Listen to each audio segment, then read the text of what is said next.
الحمد لله نحمده ونستعينه ونستغفره ونعوذ بالله من شرور أنفسنا ومن سيئات أعمالنا من يهده الله فلا مضل له ومن يضلله فلا هادي له وأشهد أن لا إله إلا الله وحده لا شريك له وأشهد أن محمدا عبده ورسوله أما بعد فإن خير الحديث كتاب الله وخير الهدي هدي محمد صلى الله عليه وسلم وشر الأمور محدثاتها وكل محدثة بدعة وكل بدعة ضلالة وكل ضلالة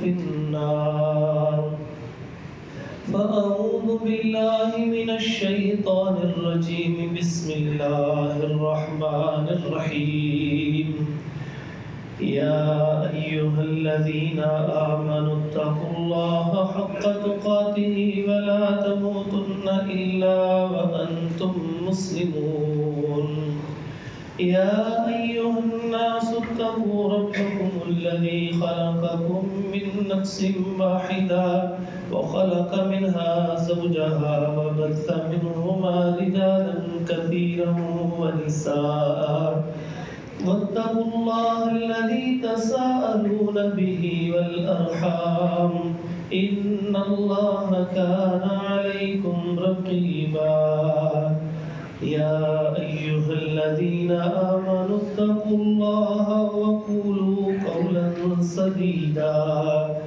يصلح لكم أعمالكم ويغفر لكم ذنوبكم ومن يطع الله ورسوله فقد فاز فوزا عظيما اللهم صل على محمد وعلى آل محمد كما صليت على إبراهيم وعلى آل إبراهيم إنك حميد مجيد اللهم بارك على محمد وعلى آل محمد كما باركت على إبراهيم وعلى آل إبراهيم إنك حميد مجيد رب اشرح لي صدري رب اشرح لي صدري رب اشرح لي صدري ويسر لي أمري واحلل عقدة من لساني يفقهوا قولي اللهم تقبل منا صالح الأعمال وتجاوز عن سيئات أعمالنا اللهم طهر قلوبنا من النفاق وأعمالنا من الرياء وألسنتنا من الكذب وأعيننا من الخيانة فإنك تعلم خائنة الأعين وما تخفي الصدور اللهم إنا نسألك علما نافعا وعملا متقبلا ورزقا طيبا واسعا سهلا عاجلا حلالا مباركا وآتنا توفيق الإنفاق مما رزقتنا وشفاء من كل داء إلى أجل مسمى قال تبارك وتعالى في كلامه المجيد فأعوذ بالله من الشيطان الرجيم بسم الله الرحمن الرحيم وإذا سألك عبادي عني فإني قريب أجيب دعوة الداء إذا دعان حضرت محترم انسان کے ذمہ جتنے کام ہوتے ہیں یا جو انسان کی خواہشات ہوتی ہیں انسان ان کو پورا کرنے کے لیے جستجو کرتا ہے سب سے پہلے انسان اپنے جسمانی طاقت اور عہدے کا فائدہ اٹھا کے اپنا وہ کام کرنے کی کوشش کرتا ہے انسان کے پاس کوئی مال ہے تو وہ مال لگا کے وہ کام کرنے کی کوشش کرتا ہے. اگر وہ کام مکمل نہ ہو سکے اس کی طاقت سے، اس کے عہدے سے، اس کے مال سے، اس کے تعلقات سے، پھر وہ چاہتا ہے کہ کسی نہ کسی بندے کو ڈھونڈے جو سفارش کر دے اور اس کا کام ہو جائے. اور اگر وہ سفارش سے کام نہ چل سکے تو پھر انسان جو ہے وہ رشوت لگانے کی کوشش کرتا ہے. کام نہیں کر رہا، اس کو کوئی مالی فائدہ دیتا ہے کہ یہ مالی فائدے کی چاہت اور لالچ اور طمع کے اندر اس کو کوئی کام کر دے گا. جب اس میں بھی کام نہ بنے تو پھر انسان دھڑلے اور طاقت سے کرنے کی کوشش کرتا ہے، پھر بدمعاشی کرتا ہے، زور لگاتا ہے. اور جب کوئی کام نہ بن رہا ہو تو انسان بے بس ہو جاتا ہے. کئی ایسے مواقع آتے ہیں، انسان بہت سارے مال و دولت والے لوگ ہیں، بے بس ہیں. اللہ پاک نے بہت زیادہ عطا کیا ہوا ہے، اولاد کی نعمت نہیں دی، بے بس ہوئے پڑے. کسی کی سفارش کام نہیں آ رہی ہے، اولاد تو اللہ نے دے دی. کوئی طاقت کام نہیں آ رہی، کہیں پیسہ کام نہیں آ رہا. ایک چھوٹے قد کا آدمی ہے، وہ بڑا بے بس ہے، بڑا مال و دولت ہے، بڑے کسی عہدے کے اوپر ہے، لیکن اس کے اندر کی خواہش ہے میرا قد کسی طرح بڑا ہو جاتا. کوشش کر کے دیکھ لے، نہیں ہو رہا. بے بس ہے انسان. اللہ پاک نے سب کچھ عطا کیا لیکن بچوں کے رشتے اچھی جگہ پہ نہیں ہو رہے. ان باپ اور ان ماں سے پوچھ کے دیکھیے، ان بھائیوں سے پوچھ کے دیکھیے کہ جن کی بہنیں اور ان ماں باپ کی کہ جن کی اولادوں کے رشتے نہیں اچھی جگہ ہو رہے، وہ کتنے بے بس ہوئے پڑے ہیں. اللہ کی قسم بالکل بے بس. ہاتھ اٹھاتے ہیں دعا میں سب سے پہلا لفظ یا اللہ میرے بچوں کے لیے کچھ کر دے.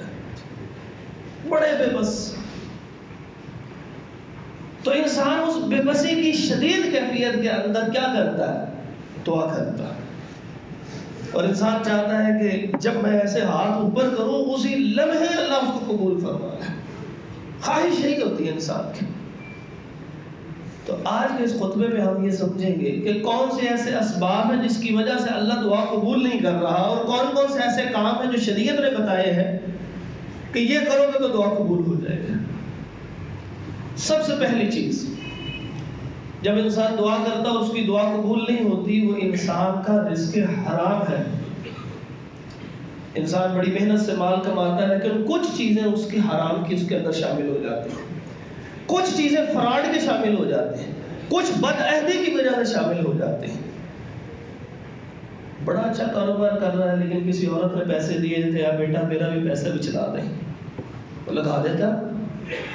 نہ جانے اللہ پاک نے اس کی وجہ سے یہ سب کچھ عطا کر دیا، لیکن جس وقت سال کا حساب کرتا ہے تو نفع اپنی جیب میں ڈال لیتا ہے، نقصان اس بیوی کو بتا دیتا ہے، اماں جی نقصان ہو گیا ہے. وہ بڑا سچا، اس کے چند پیسے سنبھال کے رکھے ہوئے ہیں اور ان سے وہ مال لینا ہے کہ ہو سکتا ہے کہ بڑھ جائے، لیکن جہاں صحیح نفع کی باری آئے گی وہ اپنی جیب سے مال لگا رہا ہوگا. یہ مناسب عمل تو نہیں تھا، یہ اللہ تعالیٰ کی ناراضگی کو دعوت دینے والا عمل تھا. اور ایک صریحاً حرام کماتا ہے. صریحاً حرام کیا ہوتا ہے؟ کہ انسان نے کوئی چیز دکھائی ہے، بات ایگریمنٹ کر لیا ہے اور وہ چیز اس کو نہیں دی. فیکٹری کے اندر جو مال ہے اس کو ناپا جا رہا ہے، تو اگر 39 انچ کا میٹر ہے تو اس میں سے آدھا انچ کم کر دیا. لاکھوں میٹر مال کے اندر سے اس نے ہزاروں میٹر مال پہنچا دیا اور سمجھ رہا ہے کہ یہ بہت اچھی بات ہے، کوئی بات نہیں. اور اگر کہیں اس نے اس کو کہا کسی نے اس کو مطمئن کر دیا، کہنے لگا نہیں یہ بس کھینچ لگی تھی. کہتے ہیں کہ نہیں کہتے معاشرے کے اندر؟ نہیں، وہ تھوڑی سی کھینچ لگ گئی ہوگی، کھینچ آئندہ سے کم کروا دوں گا، جو پچھلا حرام کیا ہوا ہے اس کا حساب کون دے گا؟ نبی پاک صلی اللہ علیہ وسلم فرماتے ہیں وہ جس بندے کا اس نے مال مارا ہوگا وہ بندہ قیامت کے دن آ کے کہے گا کہ مالی ہاذا، اس نے میرا مال مارا تھا، اس نے میرا مال کھایا تھا، یا اللہ لے کے دے اب مجھے. نیکیاں دے کے جان چھوٹیں گے. اور دنیا میں نقصان کیا ہے؟ اس کی دعا قبول نہیں ہو رہی. نبی پاک صلی اللہ علیہ وسلم نے ارشاد فرمایا ایک بندہ گرد و آلود، اس کا چہرہ، بال، لباس گندا ہے اور اس حالت کی دعا بڑی قبول ہوتی ہے. لیکن یہ بندہ کیسا ہے کہ جس وقت یہ اپنے رب کے سامنے ایسے ہاتھ اٹھاتا ہے فقیر بنتا ہے، اللہ رب العزت اس کی دعا قبول نہیں کرتے. اور سبب کیا ہے؟ مطعمہ حرام ومشربہ حرام وملبسہ حرام وغذی بالحرام. 4 اسباب آپ سے سر ہوتے ہیں. متعبہ حرام، اس کا کھانا حرام کا، جو کمایا تھا حرام کے پیسوں سے وہ گھر لے کے گیا، کھاتا پیتا ہے وہ کھاتا، مطعمہ حرام، ومشربہ حرام، حرام کے پیسوں کا پیتا ہے، وملبسہ حرام، اس کمائی میں سے لباس لیتا ہے وہ بھی حرام کا ہوتا ہے. کسی جگہ کے اوپر کلرک ہے، بادشاہ ہے، کام نہیں کر کے دے رہا، پیسے لگاؤ گے تو ہوگا.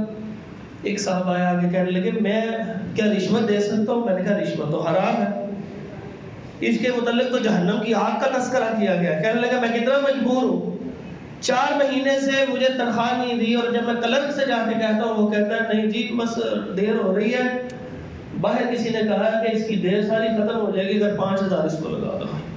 اب بتاؤ میں کیا کروں؟ اور وہ 5 لے کے جائے گا، ایسے کتنے ہی 5 اکٹھے کرے گا، اور بہترین قسم کی گاڑی ہے جناب ان کے پاس. تنخواہ پوچھ لو تو وہ 16-17 ہزار سے لے کے ان کی 20-25-30-40 ہزار تک تنخواہ ہے، اور گاڑی کا ماڈل دیکھ لو تو وہ سب سے مہنگا 40-50 لاکھ کا گاڑی کھڑی ہے وہاں پہ. کتنی جگہوں کے اوپر اس کے پلاٹ ہیں. گریڈ 9 سے لے کے 14 تک جس کی کوئی اہمیت اور وقت نہیں ہے، اس کی نوکری حاصل کرنے کے لیے لاکھوں روپیہ دیتے ہیں. کیوں دیتے ہیں؟ کیونکہ اس کے بعد انہوں نے کمانے کروڑوں ہوتا ہے. ہمیں وہ غذی بالحرام، اس کا سارا جسم حرام کے اوپر پرورش پایا ہوگا. انا یستجاب لذلک، اللہ تعالیٰ ان سب اسباب کے باوجود بھی اس کی دعا کیوں قبول کرے؟ کوئی نہیں کرے گا اللہ تعالیٰ دعا اس کی قبول. حیران ہو رہے نبی پاک صلی اللہ علیہ وسلم، کیسے کرے گا اللہ قبول؟ نہیں کرے گا اللہ قبول. حرام چیزیں کھا رہا ہے، لوگوں کا مال کھا رہا ہے. اللہ پاک نے سود حرام کیا تھا، وہ حرام کھا رہا ہے.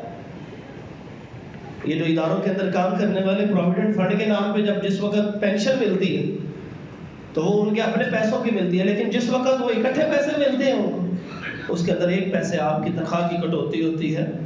ایک وہ ہوتی ہے کہ جو کسی آرگنائزیشن نے ڈالے نہیں، یہ حلال ہو گئے، وہ قومی بچت اسکیم میں لگائے ہوئے ہیں، وہ کسی بینک میں رکھے ہوئے ہیں، وہ مختلف پروجیکٹس کے اوپر لگے ہوتے ہیں، وہاں سے انٹرسٹ آتا ہے، وہ آپ کے کھاتے میں جمع ہوتا ہے، اور جس وقت لینے کی باری آتی ہے وہ 25-30 لاکھ روپیہ بنا ہوتا ہے. اور جب 25-30 لاکھ میں سے 15-20 چھوڑنا پڑے گا نا تو اس وقت وہ چھوٹے گا نہیں. اور یہ ایسا حقیقت میں ہوا.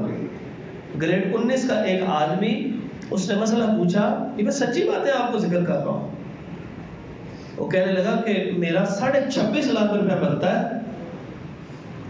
میں آفس میں گیا ہوں یہاں پہ، اور میں نے ان کو کہا کہ میرے پیسے جو ہیں وہ دے دو مجھے، لیکن میں نے اس میں سے وہ نہیں لینا جو سود کے اوپر قومی بچت کے ذریعے وہ جو پرسنٹیج ڈالی ہے میں نے نہیں لینی. ساری زندگی حلال کھائی ہے، آج مرتے وقت میں ان کے پیٹ میں حرام ڈال کے نہیں جا سکتا. وہ کہتے ہیں کہ سارے کا سارا آفس میرے پیچھے پڑ گیا اور مجھے کہتا ہے تم باپا پاگل ہو گیا ہے، تو اپنے بچوں کا حق کھا رہا، تجھے تیرے اصل بھی نہیں دینے جب تک تو پورے نہیں نکلوائے گا. سبحان اللہ. وہ اس کو مجبور کر رہے ہیں کہ سود لو. تو ہمارے معاشرے کے اندر کیا کیفیت آ گئی. فرمایا ایک وقت آئے گا، آپ صلی اللہ علیہ وسلم نے فرمایا کہ آدمی کو معلوم نہیں ہوگا کہ وہ کیا کھا رہا ہے، وہ حرام کا غبار بھی اس کے اندر چلا جائے گا جو حرام سے بچنا چاہتا ہے. کتنی کوشش کر رہے ہیں، آخرکار کئی مہینوں کی کوشش کے بعد وہ اس بندے کو بیوقوف کہنے کے بعد ان لوگوں نے اس کا اصل پیسہ دیا اور سود وہاں رکھوا دیا، اس سے سائن کروا دیا. وہ چھوڑنا چاہ رہا ہے حرام، حرام نہیں چھوڑنے دے رہے اس کو. کتنے لوگ ایسے ہوں وہ کہیں گے لے لیں گے پھر کسی غریب کو دے دیں گے، یہ کون سا طریقہ کار ہے؟ فرمایا کہ اگر مستجاب الدعوات ہونا چاہتے ہو، دا ما یوریبک الی ما لا یوریبک، جو مشکوک چیزیں ان کو بھی چھوڑ دو، اس میں شک پڑتا اس کو چھوڑ دو. یہ قربری طبقہ بیٹھا ہوا ہے یہاں پر، بہت سارے لوگ، کچھ مالک ہیں کچھ ملازم ہیں، کہیں نہ کہیں کوئی ملازمت کر رہا ہے، بلکہ مالک کا ملازمین زیادہ ہے. ایک دکان پہ کتنے افراد ہیں. اور میں اکثر آپ لوگوں کی تعریف کرتا ہوں، دعا میں بھی یاد رکھتا ہوں کہ مجھے اتنی محبت ہے آپ لوگوں سے کہ میں کئی جگہوں پہ صرف اور صرف آپ سے گفتگو کی وجہ سے نہیں میں گیا. اور جمعہ میرے لیے اتنا اہم ہوتا ہے کہ صرف آپ کی محبت میں، کہ آپ لوگ اپنے کاروبار کو چھوڑ کے یہاں پر آئے ہیں. عرصہ 5 سال سے کبھی میں نے 10 سے 15-20 منٹ بھی اوپر لگا دیا تو کبھی کسی نے 1 منٹ کے لیے بھی نہیں کہا ان کا کاروبار کا حرج ہو رہا ہے، لیکن نہیں، ان کو معلوم ہے یہاں نفع زیادہ مل رہا ہے. تو ابھی میں ان افراد کو بتاؤں کہ یہاں پہ جو اپنے دکانوں کو بند کر کے آئے ہوئے ہیں اور اپنے ملازمین کو بھی ساتھ لے کے آئے ہیں، یہ ملازمین ذرا توجہ سے سن رہے ہیں، یہ کثیر تعداد میں یہاں پہ ہوتے ہیں۔ ایک دکان کے اوپر ایک گاہک آتا ہے، اس گاہک کو اپنی دکان کے اوپر پڑی ہوئی چیز وہ پسند نہیں آتی، وہ مالک نہیں ہے دکان پہ، یہ ملازم باہر سے جاتا ہے لے کے آتا ہے، جی ہمارے گودام میں پڑی ہوئی ہے، جھوٹی سی ایک چابی پکڑتا ہے، جیب میں ڈالتا ہے، میں گودام سے جا کے لے کے ایسے ہوتا ہے کہ نہیں، میں نے اپنی آنکھوں سے دیکھا ایسے ہوتا ہے، مجھے بھی 20 سال ہو گئے کام کرتے ہوئے، ایسے جھوٹی چابی ایسے پکڑی جیب میں ڈالی، میں گودام سے لے آؤں جی چیز، وہ گودام پہ جاتا ہے، دوسری دکان سے جاتا ہے، کہتا ہے یہ مجھے چیز دے دو، وہاں جا کے اس کو کہتا ہے یہ جنابی اتنے کی ہے، اور وہ اس کو تھوڑے زیادہ جتنے بھی نفع پہ بیچ کے جلدی سے پیسے جیب میں ڈالتا ہے، اور وہ سچا ہے، وہ کہتا ہے نہیں جی، پہلا اس نے جھوٹ بولا کہ گودام میں کوئی نہیں تھی، اس کو بتاتا میں کہیں سے لا کے تمہیں دے دیتا ہوں، تمہارے نصیب کا ہوتا کبھی باہر نہ جاتا۔ دوسرا اس نے جھوٹ بولا، جب مالک آیا، مالک نے پوچھا کوئی گاہک آیا تھا، وہ کہنے لگے جی کوئی گاہک نہیں، اور وہ دل میں سچا ہے، کہتا میں نے اس کی دکان سے تو بیچا نہیں ہے چیز، نہیں یہ حرام ہے، اس ملازم کے لیے یہ پیسہ حرام ہے، اس لیے حرام ہے کیونکہ اس کا وقت بھی اس دکان کے ساتھ طے شدہ تھا، وہ صبح سے لے کے اگر 10 بجے آیا، 10 بجے سے لے کے رات 8 بجے تک کا وقت ہے تو وہ وقت بھی طے ہے، اس کی ساری سروسز دکان کے فائدے کے لیے ہے، اگر وہ بیچ میں سے کھاتا تو وہ حرام کھاتا ہے، اب دعا کیسے قبول ہوگی؟ وہ یہ کہتے ہیں جی عرصہ ہو گیا ہے، خرچے پورے نہیں ہوتے، کیسے خرچے پورے ہوں؟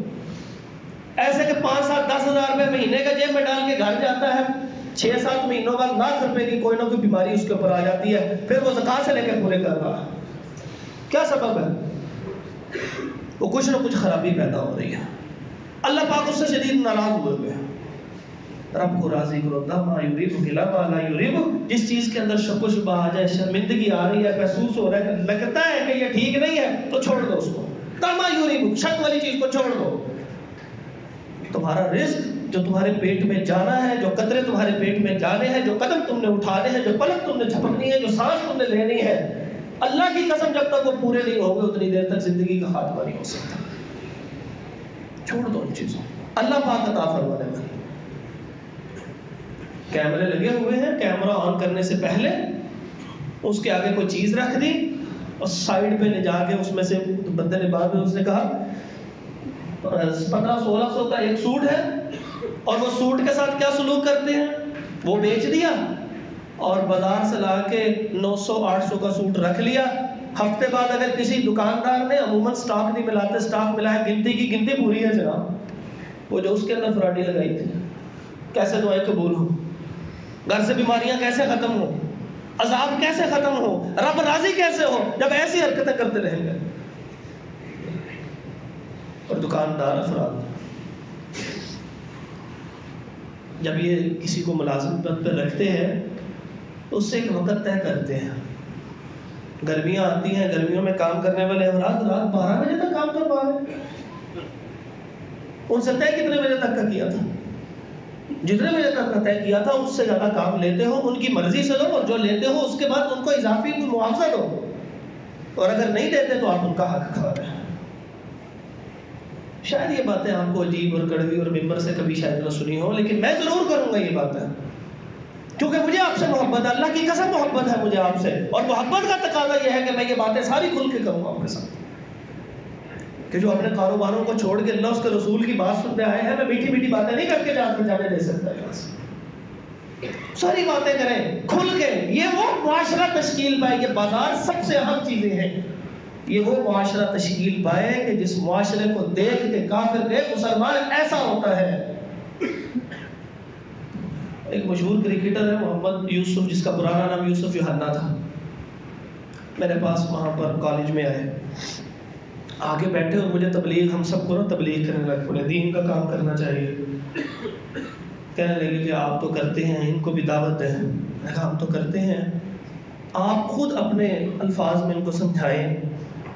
تو انہوں نے کہا کہ کہنے لگے کہ میں نے ایک اور مشہور کرکٹر ہے، میرا دل کرتا تھا کہ میں اگر اس کفر کو چھوڑ کے یہاں آیا، میرا دل کرتا ساری دنیا مسلمان ہو جائے، ان کو پتہ لگے اسلام کیا چیز ہے۔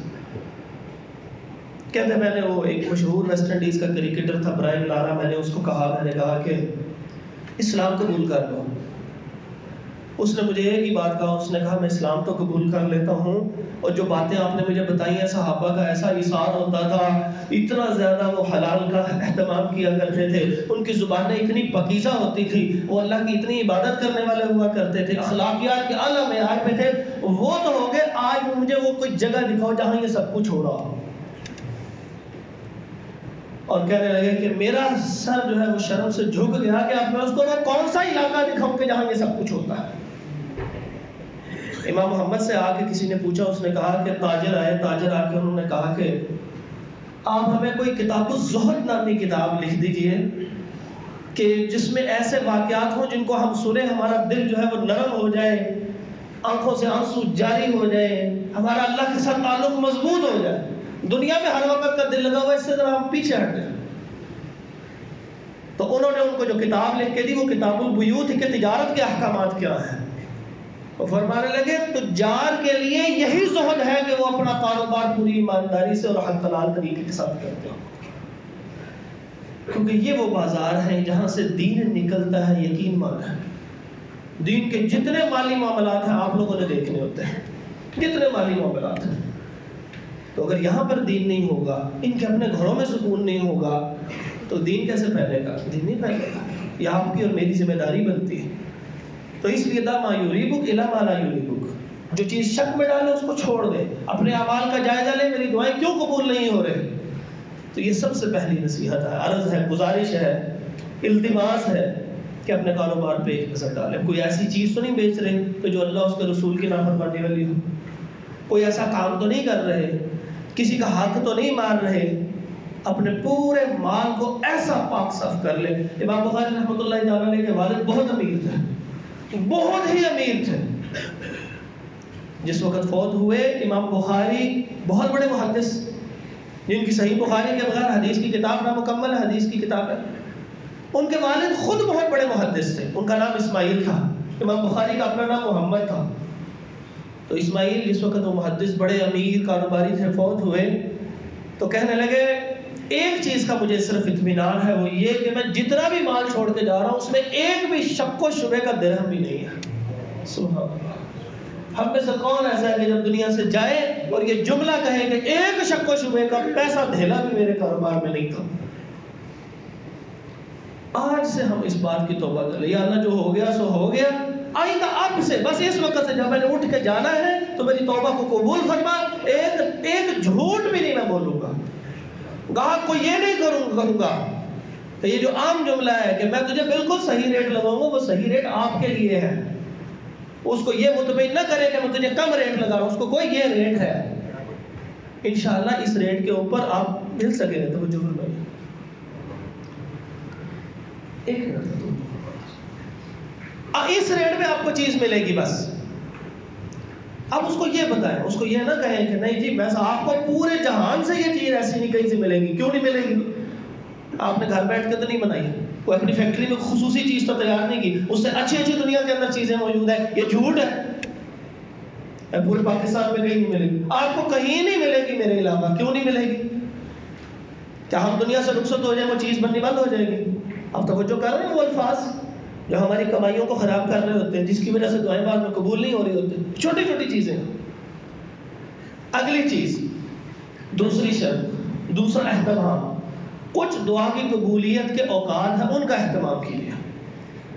تہجد کا وقت دعا کی قبولیت کا وقت ہے. ویسے تو ایک اصول ہے, وَإِذَا سَأَلَكَ عِبَادِي عَنِّي فَإِنِّي قَرِيبٌ, میں نے ابتدا میں آیت پڑھی. اس کا ترجمہ ہے محمد صلی اللہ علیہ وآلہ وسلم, آپ سے میرے بندے جب سوال کریں نا میرے بارے میں, تو یاد رکھیے آپ نے ان کو جواب دینا انی قریب, میں قریب ترین ہوں, اقرب الیہ من حبل الورید, اس لگے جہاں سے بھی زیادہ قریب ہوں میں. سبحان اللہ. یہ فرشتے تو کسی وقت دیکھ رہے ہیں, وہ تو کسی ایک اینگل سے دیکھ رہے ہوں گے, رب آپ کو ہر اینگل سے دیکھ رہا ہے, آپ کی زبان کے ہر لفظ کو بھی جان رہا ہے اور دل کے بھید بھی جانتا ہے. انہ علیم بذات الصدور, یہ تصور ذہن میں ہے. لیکن اللہ تعالیٰ فرماتے ہیں اجیب دعوت الداعی اذا دعان, جب کوئی پکارنے والا مجھے پکارتا ہے میں اس کا جواب دیتا ہوں. لیکن اس کے ساتھ ساتھ ان اوقات جن میں دعا قبول زیادہ ہوتی ہے ان کا اہتمام بھی ضروری ہے. وہ کون سے اوقات ہیں؟ تہجد کا وقت ہے، اس وقت اللہ رب العزت آسمان دنیا پہ آتے ہیں. کیسے آتے ہیں؟ کما یلیق بجلالہ، جیسے اللہ کی شان ہے. ہمیں نہیں معلوم، جیسے اللہ کی شان ہے. یہی اہل سنت کا عقیدہ متفق ہے، جیسے اللہ کی شان ہے. اور آ کے پوچھتے ہیں کوئی رزق لینے والا، طلب کرنے والا ہے، میں اس کو رزق دوں.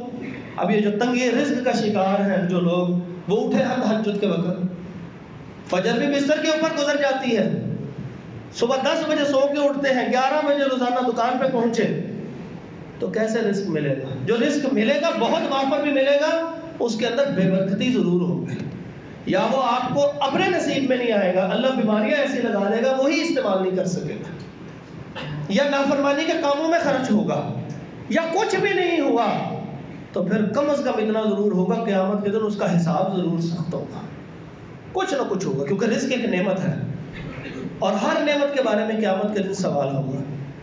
اٹھے نہ تہجد کے وقت، برکتوں والا رزق. اللہ کہہ رہا ہے کون مجھ سے مانگنے والا ہے مغفرت میں اس کو معاف کر دوں. اٹھو بستروں کو چھوڑو نہ گرم بستروں کو. نبی پاک صلی اللہ علیہ وسلم نے فرمایا ان سردیوں کے متعلق، یہ جو آ رہی ہیں سردیوں ان کے متعلق فرمایا یہ ربیع المومن ہے، کہ یہ مومن کا موسم بہار ہے. اتنی لمبی رات ہے، ابتدائی رات میں سو جائیں، آدھی رات سو کے تھک جائیں گے، تہجد سے گھنٹہ پہلے پھر فجر سے گھنٹہ پہلے پھر آنکھ کھل لی جائے گی. لیکن اگر سوئیں گے 1 بجے اور کوئی مثبت کام بھی نہیں کر رہے پھر جاگ نہیں آئے گی. ایک دن سونے کی کوشش کریں. کچھ افراد نے پوچھا کہ کیسے بھی رات کو نیند نہیں آتی جلدی کیا کریں؟ اس کا ایک طریقہ، آپ ایک دن جتنے بجے بھی اٹھے ہیں سو اٹھ جائیں اور جلدی اٹھنے کی کوشش کریں. 5 الارم لگا لیں. جب آپ اٹھ جائیں سارا دن گزارے اسی تھکاوٹ میں، آنکھ لگنے نہ دیں. ہوتا تھوڑی دیر کے لیے لیٹ لیا، اونگ لیا، نہیں، آپ اس کو پورے دن کو گزاریں. رات عشاء پڑھنی مشکل ہو جائے گی، نیند آپ کے اوپر بھاری ہوئی ہوگی، وہ آپ اچھی طرح اپنی نیند پوری کریں گے. اگلے دن 24 گھنٹے کے بعد آپ کی روٹین سیٹ ہو جائے گی، تہجد والے ہو جائے گے. ہم ارادہ کریں انشاءاللہ اب تہجد نہیں چھوڑ دیں، کم از کم سردیوں میں تو نہ چھوڑیں. نبی پاک صلی اللہ علیہ وسلم اس کو مومن کا موسم بہار کہہ رہے ہیں. اگر یہ ہمارا موسم بہار نہیں پھر ہم مومن نہیں، اور اگر یہ ہمارا موسم بہار بن گیا تو پھر ہم ایمان والے ہیں. وہ نبی پاک صلی اللہ علیہ وسلم فرما رہے ہیں انشاءاللہ تہجد پڑھیں گے. یہ صرف بزرگوں کا کام نہیں تھا کہ وہ پڑھیں گے تہجد پڑھیں گے. میرے دادا کو پڑھا کرتے تھے. دادا لا تزر وازرۃ وزر اخری، دادا کو کے اپنے بوجھ ہیں جو وہ اٹھا کے لے کے گئے، وہ اپنی نیکیاں لے گئے ہیں. آپ نے کیا کیا ہے؟ میرا والد بادشاہ تھا، بھائی بادشاہ ہوگا وہ ہوگا، ہم کیا ہیں؟ میری دادی میں بہت نمازیں پڑھا کرتی تھی، وہ روزانہ جو ہے 10 سپارے پڑھتی تھی، وہ پڑھتی تھی نا. میں نے اور آپ نے کیا پڑھا؟ یہ حساب ہم سے ہوتا. وہ ایک وقت تھا جس وقت تہجدیں ہر گھر میں پڑھی جاتی تھی، کوئی نہ کوئی بوڑھا ماما موجود ہوتا تھا، وہ ضرور پڑھتا تھا. اس کی نسل میں سے بچے ایسے نکلتے تھے جو تہجد پڑھنے والے ہوتے تھے. وہ کیا ہو گیا پوری کی پوری نسل کو؟ سکول اگر 6 بجے لگے تو ہم 5 بجے اٹھ جاتے ہیں سردیوں میں، پھر 6 بجے سکول لگتا.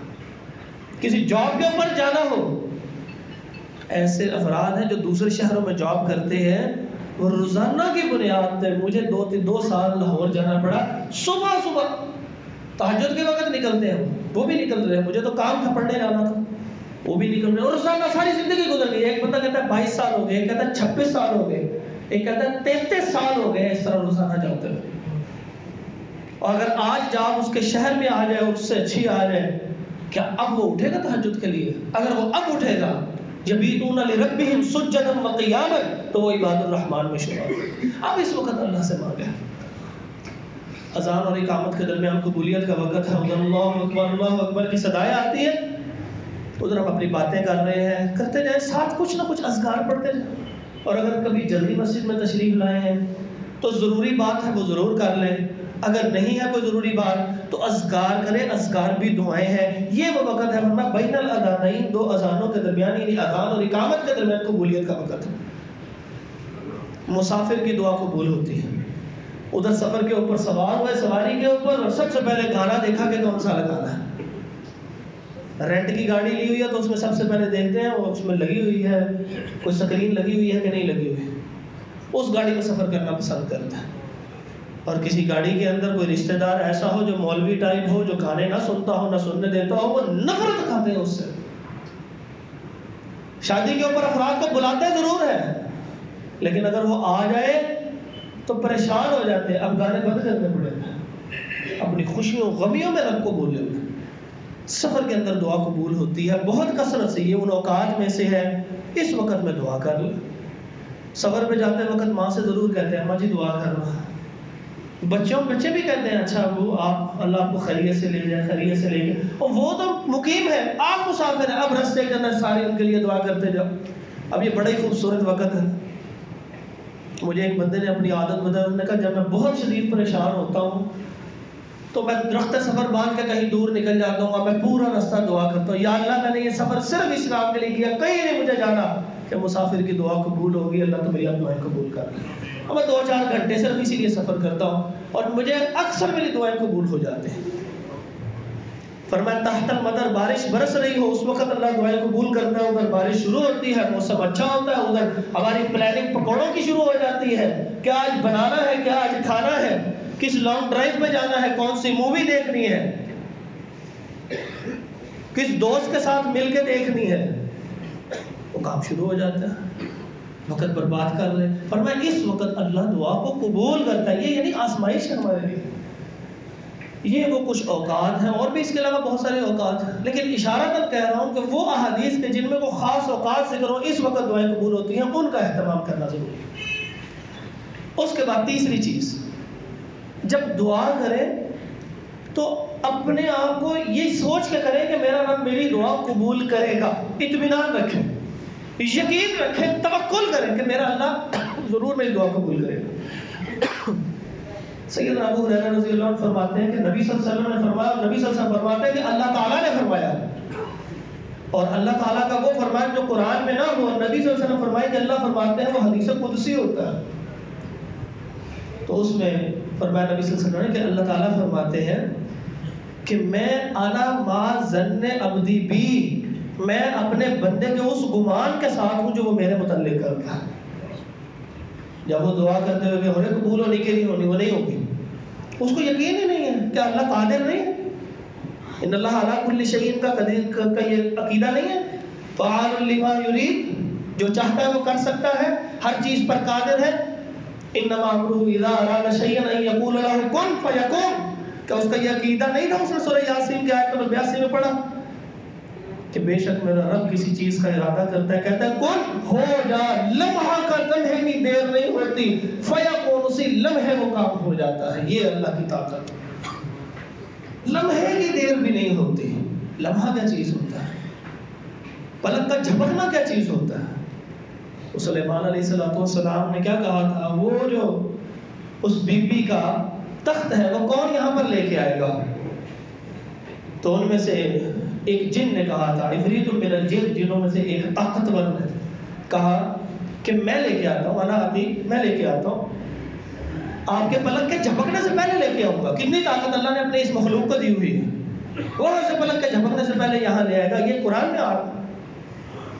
تو فرمایا کہ ابھی وہ کہہ رہا تھا, تخت سامنے آ گیا, یہ اللہ نے کر کے دکھایا کہ معجزہ معجزہ ہوتا ہے. مخلوق کی طاقت کچھ بھی نہیں رب کی طاقت کے سامنے. یہ کوئی کہانی نہیں ہے کہ وہاں پر کسی اور نے وجدان کے ذریعے یہاں پر وہاں سے تحلیل ہوا اور یہاں پر آ گیا. نہیں, یہ اللہ رب العزت کی طرف سے معجزہ ہوا, اور معجزہ اللہ کی طاقت کے اوپر ہوتا ہے. صحابہ آگے اللہ کے نبی صلی اللہ علیہ وآلہ وسلم, یہ پانی کم ہو گیا, اب کیا کریں, سفر میں. آپ صلی اللہ علیہ وسلم نے فرمایا لاؤ مشکیزہ, وہ لے کے آئے پانی جو تھوڑا سا برتن میں تھا. آپ صلی اللہ علیہ وسلم نے ایسے ہاتھ رکھا اللہ کے حکم سے, اور میں 5 انگلیوں سے ایسے جیسے چشمے پھوٹ پڑے ہو نکلنے لگ پڑے. یہ اللہ کی قدرت ہے. یقین رکھیں کہ اللہ ہر چیز پر قادر ہے, ہر چیز پر قادر ہے. اس وقت ابراہیم علیہ السلام کے متعلق انہوں نے کہا تھا حرقوہ وانصروا آلہتکم, یہی وہ بندہ ہے کہ جنہوں نے تمہارے بتوں کو توڑا ہے. تو اس وقت کہنے لگے حرقوہ, آگ جلاؤ, جلا ڈالو ان کو, وانصروا آلہتکم, اپنے معبودوں جو بت ہیں ان کی تم مدد کرو. اگر تم کر سکتے ہو, تم فاعلین کر سکتے ہو تو کر گزرو, ان کو آگ جلا ڈالو. اس وقت کیا کہا تھا ابراہیم علیہ السلام نے, حدیث میں آتا ہے اس وقت ایک لفظ کہا تھا, کتنا یقین تھا, فرمایا حسبی اللہ و نعم الوکیل. کر لو جتنی تم نے آگ جلانی ہے, آگ کا کام جلانا ہے, یہ قانون ہے, لیکن میں قدرت کو پکارتا ہوں, حسبی اللہ, مجھے اللہ کافی ہے, بس مجھے کوئی اور نہیں چاہیے, مجھے اللہ کافی ہے. وہ نعم الوکیل, بہترین کارساز صرف وہی ایک اللہ. کتنے اعتبار سے انہوں نے یہ جملہ کہا, اللہ رب العزت نے آگ کو حکم دے دیا یا نار کونی بردم و سلام علی ابراہیم، ٹھنڈی ہو جا، سلامتی والی ہو جائے ابراہیم علیہ السلام، گلو گلزار بن جا. آگ کے اندر وہ بہتری آ جائے کہ جو آگ کے باہر والوں کو بھی محسوس نہ ہو، وہ گلو گلزار بن جائے. اتنا توکل ابراہیم علیہ السلام کو. تو توکل ہو، مایوسی نہ ہو. یہ نہ کوئی بندہ کہے یا اللہ تو نے قبول کرنی ہے تو کر لے، نہیں تو پھر میں کیا کر سکتا ہوں. نہیں، یا اللہ پاک میں تجھ سے قبول کروانے آیا ہوں، مجھے یقین ہے تو کر سکتا ہے، تیری قدرت کاملہ پہ مجھے یقین ہے، تو مجھے اس وقت وجود بخش سکتا ہے جب میں کچھ بھی نہیں تھا. لم یکن شیئا مذکورا، حضرت انسان کو کوئی قابل ذکر چیز ہی نہیں تھا. جب تو مجھے بنا سکتا ہے تو اے اللہ میری ضرورت کو بھی تو ہی پورا کر سکتا ہے. سب سے بڑی پریشانی انسان کو کون سی ہوتی ہے؟ جب انسان کو یہ یقین ہو کہ میرے گناہوں کی وجہ سے اللہ نے مجھے جہنم میں پھینک دینا. فرمایا اللہ رب العزت نے قل یا عبادی الذین اسرفوا علی انفسهم لا تقنطوا من رحمت اللہ ان اللہ یغفر الذنوب جميعا انہ هو الغفور الرحیم. میرے بندوں سے کہہ دیجیے محمد صلی اللہ علیہ وسلم پریشان نہ ہوں وہ لوگ کہ جنہوں نے اپنی جانوں پہ ظلم کر لیا. بالکل پریشان نہ ہوں، یقین رکھے میں کر سکتا ہوں. لا تقنطوا من رحمت اللہ، اللہ کی رحمت سے مایوس نہیں ہونا. اللہ کی رحمت سے تو وہ مایوس ہوتا ہے کہ جو گمراہ ہے. گمراہ نہیں ہونا، پریشان نہیں ہونا. ان کو کہیے بس اللہ کا تم نے پکارنا. وقال ربکم ادعونی استجب لکم، تمہارا رب کہتا ہے تم مجھے پکارو، استجب لکم، میں تمہاری پکار کا جواب دوں گا، قبول کروں گا. یقین کے ساتھ پکارنا، توکل. اب میرا اللہ سارے کام کر لے. چوتھی چیز یہ ہے کہ جب آپ پکاریں تو آپ اپنی زبان میں پکاریں. وہ اذکار ضرور کریں جو قبول شدہ اذکار ہیں، جیسے یونس علیہ السلام کی دعا ہے، ایوب علیہ السلام کی دعا ہے، ابراہیم علیہ السلام کی دعا ہے، موسیٰ علیہ السلام کی دعا ہے. دعائیں بہت ساری اس میں بھی آئی ہیں، احادیث میں بھی آئی ہیں، قرآن میں بھی آئی ہیں، انبیاء کی بھی ہیں، صلحاء کی بھی ہیں، دعائیں آئی ہیں. وہ ضرور پکاریں، لیکن ساتھ اپنے دل سے جب انسان مانگتا ہے تو اپنی زبان میں پکارتا ہے. اور اللہ اس زبان میں پکارنے والے کی پکار کو اسی لمحے سنتا ہے. اللہ تعالیٰ فرماتے ہیں وقالت نملۃ، چونٹی نے پکار لیا اپنے اللہ کو، اور اللہ تعالیٰ نے اسی لمحے اس کی پکار کو سن لیا. چونٹی کی کیا زبان ہوگی، اللہ بہتر جانتا ہے. ہم تو پھر اللہ رب العزت نے اتنے خوبصورت انسان کو پیدا کیا، پھر ہم مسلمان ہیں، پھر اللہ پہ توکل کرنے والے ہیں اور حرام چھوڑنے کا ارادہ رکھتے ہیں، سب کام کرتے ہیں کہ اللہ ہماری دعا قبول نہیں کرے گا. لوگ آتے ہیں کہتے ہیں کہ کوئی ایسا وظیفہ بتا دیں جو قبول ہو. وظیفہ ہے، ضرور ہے، آپ پڑھیں ساری چیزیں، لیکن دعا اس دن قبول ہوگی کہ جس دن اپنی زبان میں آپ نے پکارنا شروع کیا اور پکارتے پکارتے آنسو آپ بے اختیار ہو جائیں. بس آپ کو نہ پتا ہو کہ آپ کے آنسو بہی چلے جا رہا ہے. وہ سب سے اہم لمحہ ہوتا ہے. آپ جتنے بڑے سے بڑی کلمات اپنی زبان سے ادا کرتے جائیے، لیکن جس وقت آنسو آپ کی آنکھوں میں آ گیا اس لمحے دعا کی قبولیت کا یقین کر لیجیے. کچھ اور چیزیں انشاءاللہ اگلے خطبے میں آپ کے سامنے ذکر کروں گا انبیاء کے متعلق. اسی طرح توسل سے متعلق جو وسیلہ بنایا جاتا ہے کہ بجاہ نبی صلی اللہ علیہ وسلم، ہمیں اس کے وسیلے سے یہ سب چیزیں انشاءاللہ دعا کے حوالے سے اگلی دفعہ ذکر کریں گے. اقول قولی ھذا استغفر اللہ لی ولکم ولجمیع المسلمین.